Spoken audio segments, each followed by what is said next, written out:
ನಮಸ್ಕಾರ ಸ್ನೇಹಿತರೆ, ಈಗಾಗಲೇ ಹಿಂದಿನ ವಿಡಿಯೋದಲ್ಲಿ ದಾಂಪತ್ಯವೆಂದರೇನು, ಹೇಗಿರಬೇಕು ಎಂಬ ವಿಷಯದ ಬಗ್ಗೆ ತಿಳಿದಿದ್ದೇವೆ. ಪತಿ ಪತ್ನಿಯರ ನಡುವಿನ ಸಂಬಂಧ ಹೇಗಿರಬೇಕು, ದಾಂಪತ್ಯದಲ್ಲಿ ಸುಖ ಶಾಂತಿ ಹೊಂದಾಣಿಕೆಯಿಂದ ಇರುವುದು ಹೇಗೆ, ವೈವಾಹಿಕ ಜೀವನದಲ್ಲಿನ ಆಗುಹೋಗುಗಳ ಕುರಿತು ಮತ್ತಷ್ಟು ವಿವರವಾಗಿ ತಿಳಿದುಕೊಳ್ಳುತ್ತಾ ಹೋಗೋಣ. ಹಿಂದಿನ ವಿಡಿಯೋದಲ್ಲಿ ಹೇಳಿದ ಹಾಗೆ ಬುದ್ಧಿ, ಮನಸ್ಸು ಮತ್ತು ದೇಹ ಕೂಡುವುದೇ ದಾಂಪತ್ಯ. ಮೊದಲನೆಯದಾಗಿ ಬುದ್ಧಿ. ದಂಪತಿಗಳಿಬ್ಬರು ತಮ್ಮ ಬಗ್ಗೆ ಮತ್ತು ತಮ್ಮ ಸಂಸಾರದ ಜವಾಬ್ದಾರಿಗಳೇನು, ಅದಕ್ಕಾಗಿ ಮಾಡಬೇಕಾದ ಕರ್ತವ್ಯಗಳೇನು ಎಂಬುದನ್ನು ಜೊತೆಯಾಗಿ ಚರ್ಚಿಸುತ್ತಿರಬೇಕು. ಮನಸ್ಸು. ಬುದ್ಧಿಯನ್ನು ಮನಸ್ಸಿನಿಂದ ನಿಯಂತ್ರಿಸುವಲ್ಲಿ ಸರಿ ತಪ್ಪುಗಳ ಆಲೋಚನೆ ಮತ್ತು ವಿವೇಕ ಇಬ್ಬರಲ್ಲೂ ಬರಬೇಕು. ದೇಹ. ದೈಹಿಕವಾಗಿ ಇಬ್ಬರೂ ಒಂದೇ ಎಂಬ ಭಾವ ಮೂಡಬೇಕು.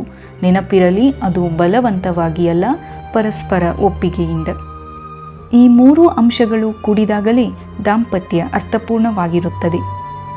ತಾಳ್ಮೆ ಇರದ ಹೆಣ್ಣು, ವಿವೇಕವಿರದ ಗಂಡು ಸಂಸಾರಕ್ಕೆ ಮಾರಕ ಎಂದು ಅನುಭವಸ್ಥರು ಹೇಳಿದ್ದಾರೆ.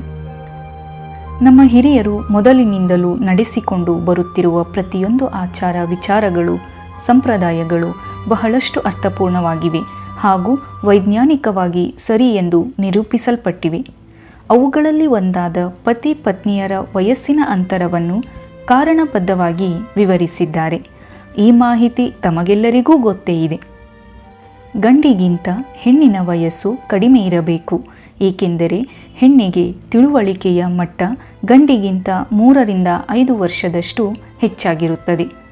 ಅದಷ್ಟೇ ಅಲ್ಲದೆ ಸಂಸಾರವನ್ನು ಜಾಣ್ಮೆಯಿಂದ ನಿಭಾಯಿಸುತ್ತಾ, ವೃದ್ಧಾಪ್ಯದಲ್ಲಿ ಗಂಡನಿಗೆ ತಾಯಿಯಂತೆ ಸಲಹುತ್ತಾ, ಕೊನೆಗೆ ಗಂಡನ ಮರಣಾನಂತರ ಆ ಸಂಸಾರಕ್ಕೆ ಎಲ್ಲವೂ ತಾನಾಗಿ ನಡೆಸಿಕೊಂಡು ಹೋಗುವಲ್ಲಿ ತಾಳ್ಮೆ, ಶಕ್ತಿ ಮತ್ತು ಜಾಣ್ಮೆ ಹೆಣ್ಣಿನಲ್ಲಿ ಹೆಚ್ಚಾಗಿರುತ್ತದೆ. ಇದರೊಂದಿಗೆ ರಾಮಾಯಣದ ಒಂದು ಪ್ರಸಂಗವನ್ನೂ ಕೂಡ ತಿಳಿಸಲು ಇಚ್ಛಿಸುತ್ತೇನೆ.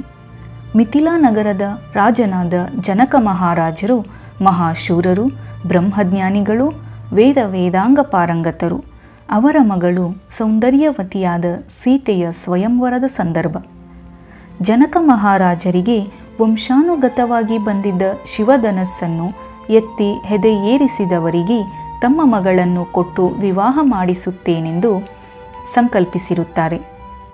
ಅದರಂತೆಯೇ ಬಲಶಾಲಿಗಳು, ಮಹಾಶೂರರೂ ಆದ ರಾಜರುಗಳೆಲ್ಲ ಆ ಸ್ವಯಂವರಕ್ಕೆ ಬಂದಿರುತ್ತಾರೆ. ಧನಸ್ಸನ್ನು ಎತ್ತಲು ಹರಸಾಹಸವನ್ನೇ ಪಟ್ಟರೂ ಕೆಲವರು ಎತ್ತಿದರಾದರೂ ಯಾರೂ ಹೆದೆಯೇರಿಸಲಾಗಲಿಲ್ಲ. ಕಾಲ ನಿರ್ಣಯದಂತೆ ಆ ಸಮಯಕ್ಕೆ ಸರಿಯಾಗಿ ವಿಶ್ವಾಮಿತ್ರ ಮಹರ್ಷಿಗಳು ರಾಮ-ಲಕ್ಷ್ಮಣರೊಂದಿಗೆ ಸ್ವಯಂವರಕ್ಕೆ ಆಗಮಿಸುತ್ತಾರೆ. ಷರತ್ತಿನ ಪ್ರಕಾರ ರಾಮನು ಧನಸ್ಸನ್ನು ಎತ್ತಿ ಹೆದೆಯೇರಿಸಿ ಸೀತೆಯನ್ನು ವಿವಾಹಿಸಲು ಸಿದ್ಧರಾಗುತ್ತಾನೆ. ಆಗ ಜನಕ ಮಹಾರಾಜರು ತಮ್ಮ ಮಗಳನ್ನು ರಾಮನಿಗೆ ಪರಿಚಯಿಸುವುದಕ್ಕೆ ಮುಂದಾಗುತ್ತಾರೆ. ನನ್ನ ಮಗಳು ನಿನಗೆ ಜೀವನದುದ್ದಕ್ಕೂ ಸದಾ ನೆರಳಾಗಿರುತ್ತಾಳೆ. ಅದು ಹೇಗೆಂದರೆ ಮುಂಜಾನೆಯ ಎಳೆ ಬಿಸಿಲಿನಂತೆ. ಅಂದರೆ ಸೂರ್ಯನಿಗೆ ಮುಖ ಮಾಡಿ ನಿಂತಾಗ ಹೇಗೆ ನೆರಳು ಹಿಂದೆ ಬರುತ್ತದೆಯೋ ಹಾಗೆಯೇ ಸದಾ ನಿನ್ನ ಹಿಂದೆ ನಿಂತು ನಿನ್ನ ಯಶಸ್ಸಿಗೆ ಬೆಂಬಲವಾಗಿರುತ್ತಾಳೆ. ಮಧ್ಯಾಹ್ನದ ಉರಿ ಬಿಸಿಲಿನಂತೆ. ಆಗ ನೆರಳು ಕಾಲಲ್ಲಿ ಬರುತ್ತದೆ. ಕಷ್ಟ ಕಾಲದಲ್ಲಿ ಹೆಜ್ಜೆ ಹೆಜ್ಜೆಗೂ ಜೊತೆಯಾಗಿರುತ್ತಾಳೆ. ಸಂಜೆಯ ಇಳಿ ಬಿಸಿಲಿನಂತೆ. ಆಗ ನೆರಳು ಮುಂದೆ ಬರುತ್ತದೆ.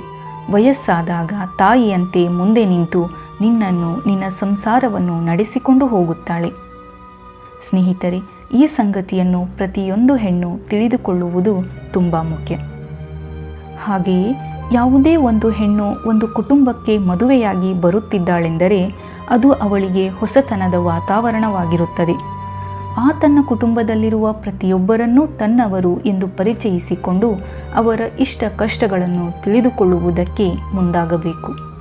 ಅವರಲ್ಲಿ ತಾನೂ ಒಬ್ಬಳು ಎಂಬ ಭಾವ ಮೂಡಬೇಕು.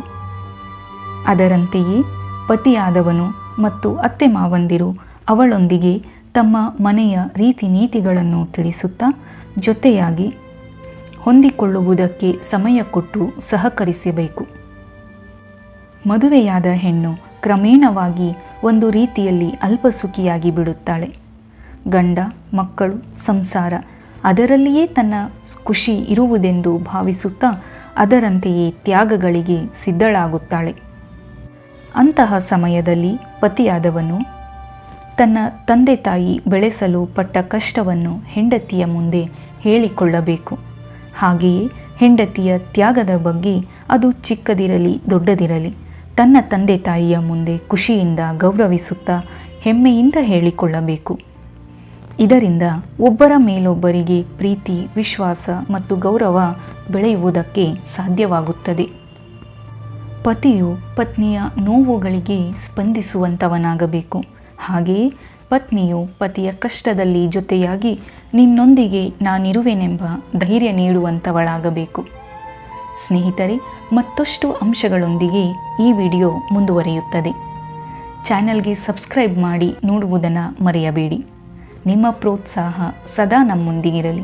ಧನ್ಯವಾದಗಳು.